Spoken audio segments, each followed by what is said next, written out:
Catfish is one of Port Orange's most iconic riverfront restaurants, featuring an expansive menu, craft cocktails, and of course, their famous cinnamon rolls.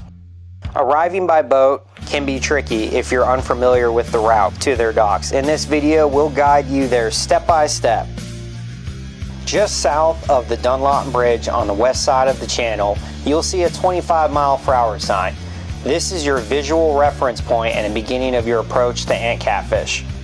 Pass the sign, keeping it on your port side, and make your heading due west towards the residential docks ahead. You should see about 4 feet of water near the sign, with depths gradually increasing as you approach the dock. This is a no-wake zone, so be sure to idle through and remain courteous around the surrounding waterfront homes. As you approach the residential docks, hug them closely while making the bend to face north.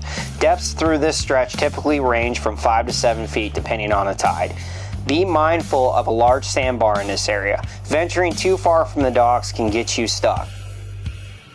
You'll notice the docks eventually form a natural curve. When you get to it, begin a wide portside turn around the marked buoys and favor the mangroves on your starboard side to maintain that 5 to 7 feet of water depth. As you near the bridge, gradually favor the southern side of the channel. There is a narrow opening here where you'll find approximately 4 feet of water. The sandbar extending from the bridge continues almost the whole way to Catfish's docks, so staying on the southern line will help you maintain safer depths in the 5 to 7 foot range.